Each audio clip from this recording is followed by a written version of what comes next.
کہ میرا بھائی قرآن کی اس روح کو جانتا ہے جو حسین تک بھی پہنچ رہی ہے۔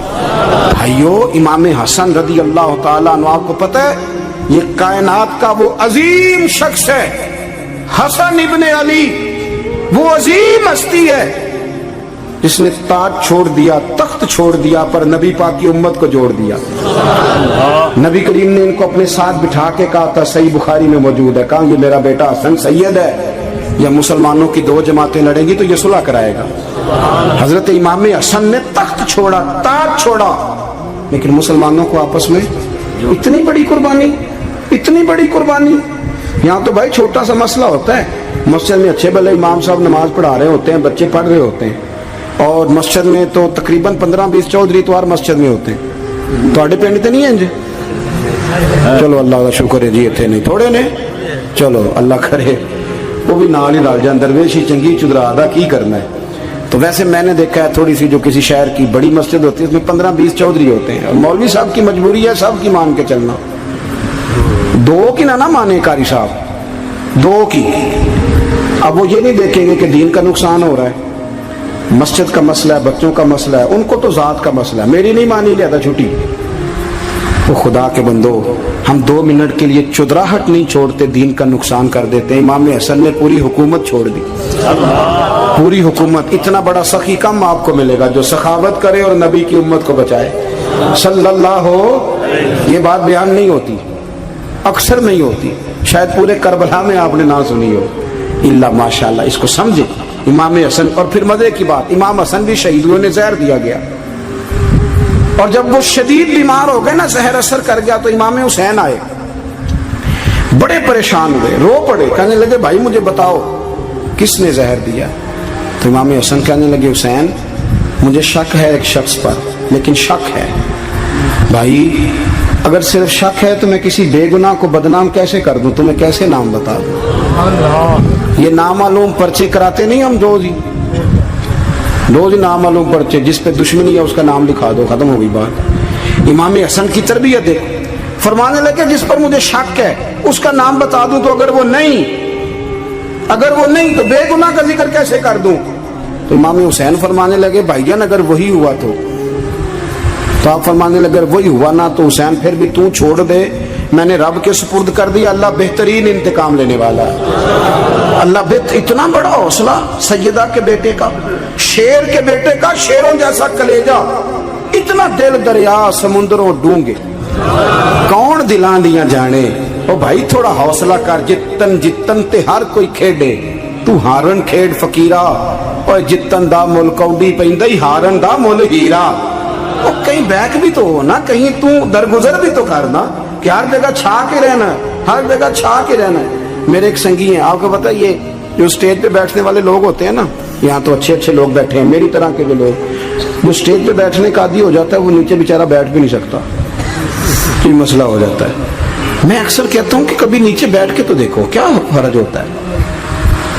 اگر کسی بندے کی کوئی شان ہے تو وہ جو سب سے پیچھے بیٹھا ہے اس کی شان ویسی کی ویسی ہے، کوئی کمی آ جائے گی؟ کچھ بھی نہیں۔ مجھے ذاتی طور پر دیانتداری سے کہتا ہوں، مسجد میں بیٹھا ہوں، جب میرے آنے پہ لوگ نعرے لگاتے ہیں مجھے تکلیف ہوتی ہے۔ میں کہتا ہوں یار نبی پاک کی نعت چل رہی تھی، اس کا ادب زیادہ ہے یا اجمل قادری کا ادب زیادہ ہے؟ چھوڑیں آپ، جو آیا ہے وہ بیٹھ جائے گا، ختم ہو گئی بات۔ اور ویسے بھی جو لوگ جلسوں کے لیے محنت کرتے ہیں نا، بیچارے اشتہار لگاتے ہیں، مسجد کی صفائی کرتے ہیں، جو لنگر پکاتے ہیں، وہ تو اسٹیج پہ آتے نہیں، حالانکہ زیادہ ثواب تو ان کو ملتا ہے، وہ تو پیچھے چھپے ہوتے ہیں۔ میں کئی دفعہ مجھے پتہ چل جائے نا اس کارکن نے زیادہ کام کیا اس جلسے کے لیے، تو میں اس کے کان میں کہتا ہوں میرے لیے بھی دعا کری، اس لیے کہ تو نے محنت کی ہے، تیرا اجر اور ہے۔ ہم تو شان سے آئے بیٹھے اور چھٹی کر گئے۔ بھائی تھوڑا پیچھے بھی دیکھے، نبی کریم کے پورے خاندان کی قربانیاں، پورے خاندان۔ دوپہر کو کھانا نہ پکاؤ تو ہمارے بچے موبائل توڑ دیتے ہیں، اور شام کو مرضی کا نہ پکاؤ تو واک آؤٹ کر جاتے ہیں، کہتے ہیں لے آؤ پیسے پھر برگر لے آئیے، میری مرضی کا نہیں پکا۔ سیدہ فرماتی ہیں میرے گھر میں مہینہ چولہا نہیں جلا، مہینہ چولہا۔ 3 روزے رکھے سیدہ فاطمہ نے، مولا علی نے، امام حسن نے، امام حسین نے، اور تینوں دن افطار کے وقت فقیر مانگنے آ گیا تو کھانا وہاں دے دیا۔ آپ کا کیا خیال ہے جو بے صبر آدمی ہو وہ کربلا میں جا کے لڑے گا؟ جس کو عادت ہی نہ ہو بچپن سے ٹھہرنے کی وہ لڑے گا؟ جو ذرا ذرا سی بات پہ ڈگمگا جاتا وہ لڑے گا؟ اسٹیج پہ نہیں بٹھایا تو لڑ پڑے وہ لڑے گا؟ او خدا کے بندو، بڑا حوصلہ چاہیے، بڑا ظرف چاہیے۔ امام علی مقام کا ایک قد ہے، ان کا ایک وقار ہے، ان کا ایک حسن ہے۔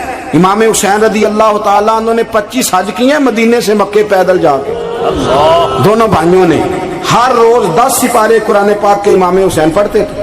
حضرت عبداللہ ابن زبیر کہتے ہیں میں سیدہ فاطمہ کے بیٹے حسن اور حسین سے جب بھی ملا ہوں دونوں بھائیوں نے روزہ رکھا ہوا ہوتا تھا۔ انہوں نے اپنی زندگی تقوی سے گزاری، پرہیزگاری اور سخاوت۔ سبحان اللہ۔ پتہ ہے سخی مالدار نہیں ہوتا، حضور نے فرمایا بندہ دل کا غنی ہوتا ہے۔ مالدار تو بندہ بنتا ہی تب ہے جب پیسے جمع کرے، سخاوت کرنے سے تھوڑی مالدار بنے گا۔ اس لیے درویش کہتے ہیں مالا والے سخی نہیں ہوندے، سخیاں کل مال نہیں ہوندا۔ سنیں بہت بڑی سخاوت کی اپنی زندگی میں، ساری زندگی سخاوت میں گزار دی، ساری زندگی۔ امام حسن نے بھی، امام حسین نے جو آیا دے دیا، جو آیا دے دیا۔ ہزاروں دینار آتے۔ ایک دن ایک فقیر مانگنے آ گیا تو امام حسن حسین دونوں تھے، کہنے لگا میں نے سنا ہے بڑے لاجپال ہو، غریب ہو، مہربانی ہو جائے۔ فرمایا بیٹھ جاؤ رزق آنے والا ہے۔ تھوڑی دیر گزری تو 3000 دینار آئے۔ ویسے میرے کو 3 لاکھ روپیہ ہوتے مسیطے کنے دینے چاہیے؟ میں اپنا پہ پوچھنا، تو اڑا تے پوچھیا ہی نہیں، میں مشورہ پہ لینا۔ 3 لاکھ جو میرے کو ہوتے مسیطے کنے دینے چاہیے؟ تسی ظاہر ہے ان کو دیانتداری والا مشورہ ہی دینا ہے نا، جن کرنا جو ہی دسنا دینا۔ کتنا 1000 ہیں؟ میں کبھی کبھی پیار سے بات سناتا ہوں۔ ایک سنگی میرے پاس آیا، کہنے لگا سب دعا کرو اللہ میں پیسے دے، میں وہ راہ دیا گا۔ میں کہ یا اللہ نے 10 کروڑ دے، 9.5 کروڑ تیرے راہ دے چھڑے گا۔ وہ بھی ہسی آئی ہے جو میں تسی ہسے ہو نا۔ آمین نہیں زوا کی، یا چپ کر گیا یا کورن لگ گیا۔ اور میں کہ کرما لیا آمین تے آگ تینوں تے 50 لاکھ پھر بھی پیا بچدا سی، لیکن اسی دعاواں وچ بھی 9.5 کروڑ دین لئی تیار، ناراض نہ ہونا، دعاواں وچ بھی تیار نہیں، مزاج ہی نہیں، طبیعت ہی نہیں۔ سیدہ فاطمہ الزہرا کے پاس 40 اونٹ کھڑے تھے۔ ایک بی بی آئی، وہ کہنے لگی اماں جی یہ جو اونٹ کھڑے ہیں یہ میرے ہیں، اب بتائیں میں اللہ کے رستے میں دوں تو کتنے دوں؟ سیدہ فاطمہ کہنے لگی 1 بکری دے دے۔ وہ کہنے لگی حضور اگر آپ کے پاس 40 ہوتے تو آپ کتنے دیتی؟ سیدہ فرمانے لگی میں سارے کے سارے دے دیتی۔ تیرے لیے مسئلہ اور ہے، میرے لیے فتویٰ اور ہے، سارے دے دے۔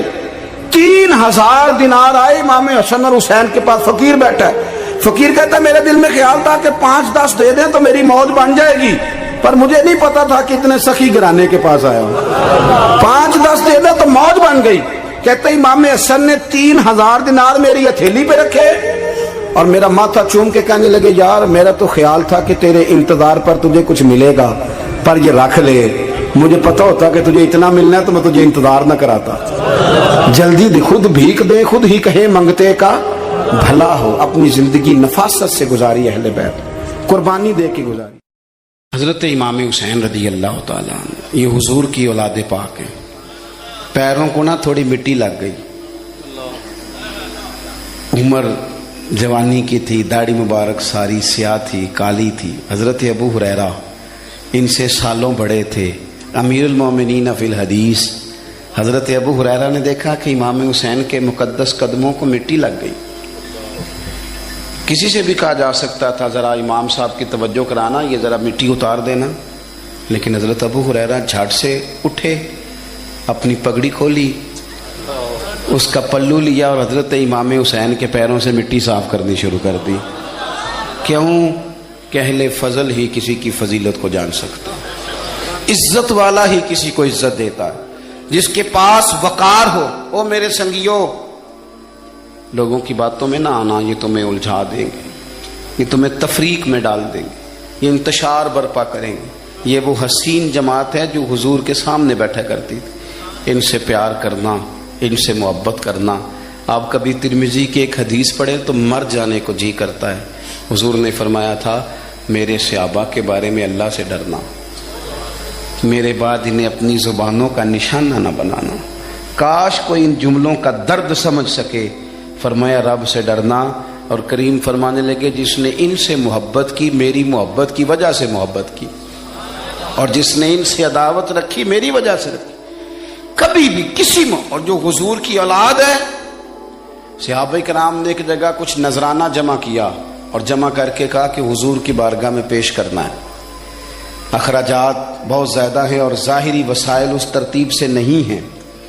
یہ نذرانہ ہر مہینے پیش کرنا ہے. جب وہ لے کے حضور کی بارگاہ میں گئے نا تو اللہ نے قرآن نازل کر دیا. فرمایا محبوب ان سے کہہ دو لا اسألکم علیہ اجرا, میں تبلیغ دین پر تم سے کوئی اجر نہیں مانگتا.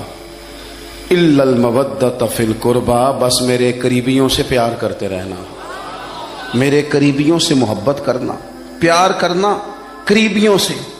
یہ علی المرتضیٰ ہیں, یہ فاطمہ ہیں, یہ ان کا خاندان ہے, یہ ختیجہ ہیں, یہ عائشہ ہیں, یہ میمونہ ہیں, یہ حفصہ ہیں. ان سے پیار کرنا, میرے قریبیوں سے محبت کرنا. ہمارے دلوں میں حضور کی اولاد کا پیار ہونا چاہیے, طبیعتوں میں احترام ہونا چاہیے.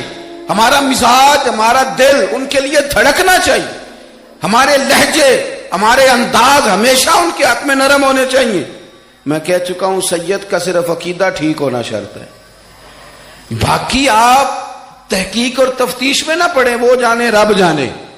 آپ کوشش فرمائیں ہماری اولادیں, ہم خود اور اہل فضل کا ادب کبھی نہ چھوڑیں. دوسری بات آپ سے یہ عرض کرنی ہے, اس کو اچھی طرح سمجھ لیں کہ قومیں اپنے اسلاف سے بڑی ہوتی ہیں ہمیشہ. بڑا ہم ہوتا ہی وہ ہے جس کا کوئی بڑا ہوتا ہے, جس کا کوئی بڑا نہیں ہوتا وہ کبھی بھی بڑا. یہ کچھ عرصے سے ٹرینڈ چلا ہے, اگرچہ یہ درست نہیں ہے. آپ کسی سنار کی دکان پہ جائیں تو اس نے اپنے پیچھے نا اپنے والد صاحب کی اور دادا کی فوٹو لگائی ہوتی ہے. حکیم کی دکان پہ چلے جائیں, کپڑے والی دکان پہ چلے جائیں تو اس نے پیچھے اپنے دادا کی, والد کی فوٹو لگائی ہوتی ہے. اگرچہ یہ درست نہیں, تصویریں نہیں لگانی چاہیے. تصویریں ان کے کیا, پیروں کی بھی نہیں لگانی چاہیے. جہاں تصویر ہوتی ہے وہاں نماز کیسے پڑھی جائے گی؟ فرشتہ رحمت کا نہیں آئے گا. یہ تو اب ایک ضرورت بن گئی. تو اب ضرورت کیا, اب تو خیر نفسیاتی مسئلہ بن گیا ہمارا. یہ نفسیاتی مسئلہ ہے. یعنی سلام بعد میں فوٹو پہلے, یعنی سیانے سیانے لوگ. اور یہ ہمیں ایسے کھیل تماشے میں لگایا گیا ہے کہ میں ڈھیر سارے لوگوں پر غور کرتا ہوں, پھر ان کے لیے دعا کرتا ہوں کہ یا اللہ ان کی مدد فرما. یعنی اس طرح کی حالت ہے کہ وہ زندہ ہی موبائل کے اندر ہیں. ہر چیز ہی. مجھ سے ایک دفعہ ایک صاحب نے پوچھا مولوی آج کل بڑے لڑ رہے ہیں. میں نے کہا وہ 4-5 ہے جن کو آپ ٹی وی موبائل پہ دیکھتے ہیں, آپ میرے ساتھ آئیں, میں آپ کو 20 اور سینکڑوں شیخ الحدیث بتاتا ہوں جو سکون سے بیٹھ کر رسول اللہ کا دین پڑھا رہے ہیں. تو آپ مسئلہ صرف یہ ہے کہ ہم نے کل زندگی وہ سمجھ لیا جو موبائل کے اندر ہے. بہرحال وہ تصویر لگائی ہوتی ہے سنار نے بھی اور حکیم نے بھی اور ڈاکٹر نے بھی اور بہت سارے لوگوں نے کہ جناب اب یہ جو تصویر لگاتے ہیں تو اس کے پیچھے پوری حکمت ہوتی ہے. آپ ان سے پوچھتے ہیں یہ فوٹو کیوں لگائی ہے, تو وہ کہتے ہیں ہم یہ بتانا چاہتے ہیں کہ یہ کام آج نہیں ہم نے شروع کیا, ہمارا شجرہ پرانا ہے, ہمارے باپ دادا سارے یہی کام کرتے تھے, ہمارا خاندانی ورثہ ہے. وہ ثابت یہ کرنا چاہتے ہیں کہ ہم پیچھے سے ہمارا ایک سلسلہ آ رہا ہے. ساری دنیا اپنے اکابرین کو, اسلاف کو, بڑوں کو ان کے زور پر بڑا ہونا چاہتی ہے. یہاں کچھ لوگ ایسے آئے ہیں جن کے نزدیک معاذ اللہ صحابہ ٹھیک نہیں تھے, اہل بیت ٹھیک نہیں تھے. آپ اپنی سند کیسے مضبوط کریں گے؟ اگر وہ اولین جو حضور کے سامنے بیٹھتے تھے وہی ٹھیک نہیں تھے تو پھر ان سے ہو کے جو دین آگے آیا اس کو تم کیسے ٹھیک مانو؟ ساری چیزوں کو مشکوک کرنا چاہتے ہیں. ہمارے بزرگوں نے, امام بخاری نے, امام مسلم نے محنت کر کے حدیثیں تلاش کی, اصول بیان کیے کہ یہ حدیث صحیح ہے, متواتر ہے, حسن ہے, ضعیف ہے, کیا ہے, اس کے اصول اور قاعدے بیان کیے. اور جب انہوں نے خود پوری تحقیق کی, آپ تھوڑی سی, آپ مشکل بات نہیں کر رہا, تھوڑی سی آپ غور کریں گے, انہوں نے سینکڑوں میل کا سفر کیا, گھوڑوں پہ, پیدل, اونٹوں پہ, ریسرچ کر کے بتایا کہ یہ حدیث بالکل درست ہے, اپنی سند کے اعتبار سے, متن کے اعتبار سے یہ متواتر درجے کی ہے. انہوں نے پوری ریسرچ کی. پھر غور کریں کیا کہہ رہا ہوں, جب پوری تحقیق کر لی تھی تو پھر انہیں کہنا چاہیے تھا نا یہ نبی پاک نے فرمایا ہے, کہنا چاہیے تھا نا کہ یہ حضور نے فرمایا, ہماری تحقیق ہے, حدیث درست ہے. لیکن کسی نے بھی ڈائریکٹ نہیں کہا. انہوں نے جب بھی کہا کہنے لگے حضرت عبداللہ ابن عمر فرماتے ہیں. کہ حضور نے یوں فرمایا. حضرت انس بن مالک فرماتے ہیں کہ حضور نے یوں فرمایا. حضرت جناب سیدنا سیدہ عائشہ صدیقہ فرماتی ہیں یوں حضور نے فرمایا. حضرت ابو ہریرہ فرماتے ہیں یوں حضور نے فرمایا. انہوں نے نا پہلے اس صحابی کا نام لیا جنہوں نے وہ بات اپنے سینے میں محفوظ کی. کیا بتایا انہوں نے ہمیں کہ ہم دنیا گھوم آئے ہیں, ریسرچ کر آئے ہیں, تلاش و بسیار کے بعد اس نتیجے پہ پہنچے ہیں کہ دین کا اصل فیض وہی ہے جو صحابہ اور اہل بیت کے سینوں سے ہو کے امت کو نصیب ہوا ہے. اصل فیضان وہ ہے جو وہاں سے ہو کے آیا. تو ایک بات تو یہ کہ اہل فضل کی عظمت, اور دوسری بات کہ اپنے اکابرین کے ساتھ جوڑ کے رہنا, اور تیسری بات حضرت سیدنا امام حسین, حضرت امام حسن رضی اللہ تعالی عنہما, ان دو شہزادوں سے نا نبی پاک صلی اللہ علیہ وسلم نے جو محبت فرمائی ہے نا وہ بھی بڑی قابل دید ہے. حضور نے جو ان سے پیار کیا ہے. کچھ لوگ ایسے ہوتے ہیں کہ جن سے انسان جب پیار کرتا ہے, محبت کرتا ہے, تو وہ بات نا دور دور نکل جاتی ہے, بات پھیل جاتی ہے. ان کے ساتھ نا میرے نبی پاک کا خصوصی لگاؤ ہے. اس کا مطلب یہ نہیں کہ ہر نانا ہی اپنے نواسے سے پیار کرتا ہے, یہ معنی نہیں. رسول پاک علیہ السلام جو کام بھی کرتے ہیں اللہ کی وحی کے ساتھ کرتے ہیں. حضور کا ہر کام وحی خدا ہے, اپنی مرضی سے حضور کوئی کام نہیں کرتے. تو نبی پاک نے جو بھی کیا ہے وہ امت کے لیے نمونہ ہے. حسنین کریمین سے جو حضور کا پیار ہے, جو نبی پاک علیہ السلام کی ان کے ساتھ والہانہ محبت ہے. اعلیٰ حضرت بریلوی نے حدیث لکھی ہے, راوی حضرت عثمان غنی ہے رضی اللہ تعالیٰ عنہ. حضور سید عالم صلی اللہ تعالیٰ علیہ وآلہ وسلم نے نا گھر میں پیغام بھیجا, فرمایا فاطمہ سے کہو ذرا حسن حسین کو تو بھیجے. یہ سارا دن ہی حضور کے پاس رہتے ہیں, سارا دن ہی, لیکن وہ جو والہانہ پن ہے, جو محبت ہے, جو ان کے ساتھ محبوب کا خاص لگاؤ ہے.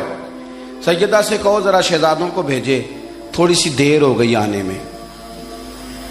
اعلیٰ حضرت فرماتے ہیں یوں لگتا جیسے سیدہ فاطمہ کپڑے نہیں ماں بدلنے لگتی بچوں کے, خوشبو نہیں لگانے لگتی, تھوڑی تیاری میں دیر ہو گئی تو محبوب نے نظریں جمائی ہیں اس حجرے کی طرف جہاں سے امام حسن اور حسین نے آنا ہے. رحمت کے عجب ہی جھمیلے ہیں, حسنین یہاں پر کھیلے ہیں. تو دونوں شہزادوں جب دروازہ کھلا تو حضرت عثمان غنی کہتے ہیں بچے جب نکلے نا دونوں, تو یہ کوئی 10 15 50 100 میل دور سے تھوڑی آ رہے ہیں, تو یہیں رہتے ہیں. محبوب کے قرب خاص میں انہیں سایہ کرم ہر وقت نصیب ہے. لیکن نبی کریم علیہ السلام کا جو والہانہ پن ہے, جو ان کے ساتھ حضور کا رشتہ محبت ہے, جیسے ہی دونوں شہزادے آئے, حضرت عثمان غنی فرماتے ہیں محبوب نے مقدس گھٹنے زمین پہ رکھ دیے اور دونوں بازو کھول دیے. ایک شہزادہ اس سینے سے لگ گیا, اس کندھے سے, ایک اس کندھے سے لگ گیا. اور پہلے بھی حضور پیار کرتے تھے, پر آج تو رخ ہی بدل گیا بات کا. اللہ کے پیارے حبیب علیہ الصلوۃ والسلام فرمانے لگے اے اللہ, یہ دونوں شہزادے کندھے سے لگے ہوئے, حضور فرمانے لگے اے اللہ میں ان دونوں سے محبت کرتا ہوں, تو بھی ان سے محبت فرما. اور کہا اے اللہ جو جو میرے حسن حسین سے محبت کرے تو ان سب سے محبت فرما, تو ان سب سے پیار کر جو میرے حسنین سے پیار کرے. اللہ کے پیارے محبوب علیہ السلام کی محبت جب حضور کو, بھائی جس چیز کی طرف محبوب نے ایک دفعہ دیکھا ہے نا, وہ غار ثور میں حضور ایک دفعہ گئے ہیں, 3 دن قیام کیا ایک دفعہ گئے, تو ہمارا تو کئی بار جانے کو دل کرتا ہے. جہاں حضور تھوڑی دیر قیام فرمائیں اس جگہ سے پیار ہو جاتا ہے. اور جن شہزادوں سے حضور اس والہانہ انداز میں پیار کریں, ان کی محبت, ان کا پیار ہمارے دلوں میں ہونا چاہیے. اور کچھ نہ ہمارے جذبات ہونے چاہیے, کچھ ہمارے جذبات میں والہانہ پن ہونا چاہیے ان شہزادوں کے لیے. آج کل نا ہمارے ہاں دور ہے تقریروں کا, پوسٹیں لگانے کا, اپنی اپنی اور ویسے بھی جو جو ہم لکھ رہے ہوتے ہیں, جو بول رہے ہوتے ہیں, وہ اپنے لیے نہیں ہوتا الا ماشاءاللہ, وہ تو سامنے والے کے لیے ہوتا ہے. وہ تو حضرت مجدد الفسانی رحمۃ اللہ علیہ کے حالات پہ ایک سیرت نگار نے لکھا ہے کہ آپ نے ایک شخص کو نا اپنے سلسلہ نقشبندیہ میں اجازت دی کہ اب آپ بھی آگے اللہ اللہ بتائیں، تربیت کریں، یہی طریقہ ہوتا تھا، تو ان کو خلافت دے دی، اب وہ سلسلہ طریقت میں آگے اشاعت سلسلہ کا کام کریں گے۔ کچھ عرصے کے بعد وہ خلیفہ صاحب نے حضرت شیخ کو خط لکھا تو کہنے لگے حضور آپ نے فقیر کو اجازت دی تھی، اب میں تقریر بھی کرتا ہوں، تدریس بھی کرتا ہوں، تصنیف بھی کرتا ہوں۔ تو حضرت فرمانے لگے آپ بہت اچھے کام کر رہے ہیں، رب آپ کو برکت دے، پر یہ سارا کچھ تو آپ لوگوں کی اصلاح کے لیے کر رہے ہیں، کچھ اپنے لیے بھی کرتے ہیں، رات کو تہجد میں اٹھ جاتے ہیں، کچھ اللہ کے حضور رونا نصیب ہو جاتا ہے، کچھ آپ کو درود و سلام کی کیفیات نصیب ہوتی ہیں، یہ تو جو کچھ ہے الحمدللہ بہت اچھا ہے، قابل تعریف ہے، پر یہ تو آپ خدمت دین کا کام کر رہے ہیں نا لوگوں کی، آپ اپنے لیے کیا کر رہے ہیں؟ یہ بھی تو مقام غور ہے۔ بہت ساری چیزیں آج ایسی ہیں جو تقریروں میں تحریروں میں، لیکن ہمارے پرانے بزرگ جو تھے ان کا حسین کی وہ شخصیت تھی کہ مشکات میں حدیث ہے، نبی پاک صلی اللہ تعالی علیہ وسلم کی چچی جناب ام فضل صبح صبح گھبرائی حضور کی بارگاہ میں آئیں، عرض کی یا رسول اللہ صلی اللہ علیہ وسلم آج میں نے عجیب خواب دیکھا ہے، میں ڈر گئی ہوں۔ حضور نے فرمایا چچی کیا دیکھا؟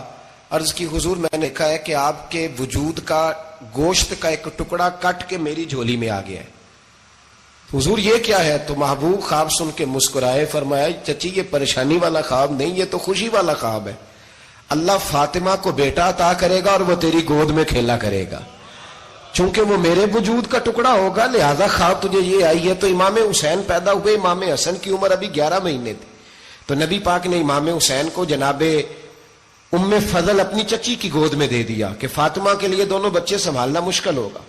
وہ خواب اس طرح پوری ہوئی، امام حسین سے حضور نے بڑا پیار کیا، بڑی محبت فرمائی نبی پاک سے۔ کچھ حدیثیں میں نے جمعے میں عرض کی تھیں، حضرت ابو ہریرہ رضی اللہ تعالیٰ عنہ کہتے ہیں یہ واحد بچہ تھا حضور کے گھرانے کا کہ میں نے دیکھا کہ نبی پاک صلی اللہ علیہ وسلم بیٹھے تھے تو یہ حضور سے کہہ رہے ہیں، نبی پاک سے کہ نانا جی اٹھ کے کھڑے ہو، کہتے ہیں حضور کھڑے ہو گئے تو کہنے لگے میں نے آپ کے برابر جانا ہے۔ بچے جو مرضی ضد کر لیتے ہیں نا، قد چھوٹا تھا، عمر 7.5 سال تھی، کہنے لگے نانا میں نے برابر جانا ہے، تو نبی پاک صلی اللہ علیہ وسلم نے ہاتھ پکڑ لیے، فرمایا چل پھر ہو جا برابر۔ تو حضرت ابو ہریرہ کہتے ہیں انہوں نے حضور نے ہاتھ پکڑے اوپر کھینچا تو امام حسین نے پہلے اپنے پیر حضور کے گھٹنوں پہ رکھے، پھر نبی پاک کے سینے پہ رکھے، اور جب ان کا قد سر تھوڑا سا حضور سے اونچا ہو گیا تو محبوب فرمانے لگے چل بس کر، تو نے تو کہا تھا آپ کے برابر ہونا ہے، تو اوپر نکل گیا ہے، چل بس کر۔ فرماتے پھر امام حسین نے زبان باہر نکالی تو محبوب ان کی زبان چوسنے لگے، پھر ساتھ لٹا لیا اور انہیں سونگھنے لگے۔ تو میں نے عرض کی حضور آپ حسین کو سونگتے کیوں ہیں؟ تو فرمایا ابو ہریرہ مجھے حسین کے وجود سے جنت کی خوشبو آتی ہے، مجھے حسین کے وجود سے جنت کی۔ ایک دن حضور گزر رہے تھے، اصل اس طرح تھا کہ یہ نبی پاک کا حجرہ تھا، جن لوگوں کو اللہ نے مدینے کی زیارت کرائی ہے وہ جان سکتے ہیں، نبی پاک کا حجرہ تھا تو حضور کے حجرے کی اس جانب یعنی مسجد کی جو بالکل سیدھ ہے اس کی بیک میں سیدہ فاطمہ رہتی، تو حضور اکثر نہ نماز کے لیے جب نکلتے تو حضرت فاطمہ کے حجرے کے پاس سے ہو کر دوبارہ محراب میں جاتے، محبوب حجرے کے پاس سے گزرے تو امام حسین رو رہے تھے، تو حضرت فاطمہ نے کسی بات میں جھڑک دیا تو امام حسین رونے لگے، تو نبی پاک نماز کے لیے گئے تو واپس لوٹ آئے اور واپس تشریف لا کے کہا فاطمہ حسین کو کیا ہوا؟ عرض کی یا رسول اللہ تنگ کر رہے تھے میں نے ڈانٹ دیا ہے۔ کیا خوبصورت جملے ہیں حدیث پاک میں، سرکار نے فرمایا فاطمہ اس کو حسین کو نہ رونے نہ دیا کر، یہ جب روتا ہے نا تو میرے دل کو تکلیف ہوتی ہے۔ تو بی بی صاحبہ کہتی ہیں یہ حکم آیا نبی پاک کا میرے نام، پھر میں نے ڈانٹنا چھوڑ دیا۔ یہ ان کے فضائل تھے کم، ان کی تربیت خود نبی پاک نے فرمائی، خود ڈیوٹی۔ میں کسی منطق کا میں اب تو اللہ تعالیٰ معاف کرے، پہلے ہم لوگوں کو کہتے تھے فلانی مجلس میں نہ جانا فلانی، اب تو مصیبت بن گئی ہے، جانے کی ضرورت نہیں، ہر شے موبائل میں آ گئی۔ مجھے بھیجتے ہیں کہتے ہیں حضرت صاحب یہ ذرا سننا، یہ ذرا سننا، کل کراچی سے کچھ مہمان آ گئے تو اب بچوں نے وہ کلپ سنبھال کے یہ مولوی دیکھو کیا کہتا ہے، اب آیتیں پڑھی جا رہی ہیں قرآن پاک کی، اتنا ٹکڑا یہاں سے لیتے ہیں، اتنا ٹکڑا یہاں سے لیتے ہیں اور ملا کے پتہ نہیں کون سا مکسچر بنا رہے ہیں، کسی آیت کا ترجمہ نہیں، کوئی واضح حدیث نہیں، ایسے ہوا ہوگا پھر اس کو اس سے جوڑ لیں تو کیا بنتا ہے، اتنی جمع کر لیں۔ یہ کون سا دین ہے جو توڑ مروڑ کے بیان کر رہے ہیں؟ کون سا مذہب ہے؟ دین تو واضح کھلی کتاب ہے۔ اب ہمارا یہ شوق ہے، ہم ہر تماشا دیکھنا چاہتے ہیں، ہم اپنے لوگوں کی قدر نہیں کرتے اور بڑی بڑی دور جا کے ہم غلط معاملات میں جاتے ہیں، پھر ذہن ہمارے شکوک کا شکار ہوتے ہیں۔ ہمیں سمجھنا چاہیے کوئی ایسی کسی دلیل کی ضرورت نہیں ہے، جب ان کے واضح چیزیں ان کی کتابیں میں موجود ہے، حدیث میں موجود ہے، قرآن مجید میں ان کے فضائل کھول کے موجود ہے، تو دور جانے کی کیا ضرورت؟ حضور ان کی ٹریننگ کراتے تھے۔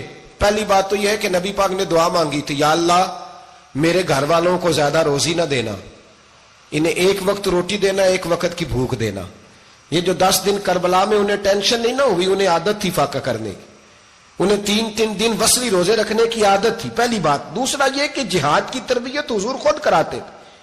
حضرت فاطمہ زہرا کہتی میں پردے کے پیچھے دیکھ رہی تھی، نبی پاک نے امام حسن اور حسین سے فرمایا چلو میرے سامنے کشتی لڑو، تو دونوں حضرات آپس میں جب کشتی لڑنے لگے تو نبی پاک نا امام حسن کو کہتے ہیں حسن حسین کو ٹانگوں سے پکڑو، حسن حسین کو پیچھے سے پکڑو۔ جب نبی پاک بار بار امام حسن کو بتا رہے تھے تو سیدہ پیچھے سے بول پڑی، کہنے لگی یا رسول اللہ آپ چھوٹے کو بتائے، آپ بڑے کو بتا رہے ہیں، بڑا تو پہلے 11 مہینے بڑا ہے، تو آپ چھوٹے کو بتائے بڑے کو بتا رہے۔ تو فرمایا فاطمہ تو چپ کرنا، جو میں دیکھ رہا ہوں تو نہیں نہ دیکھ رہی، ایک کو میں بتا رہا ہوں دوسرے کو جبریل امین بتا رہے ہیں۔ تو یہ حضور نے اپنے سامنے ان کی تربیت کی۔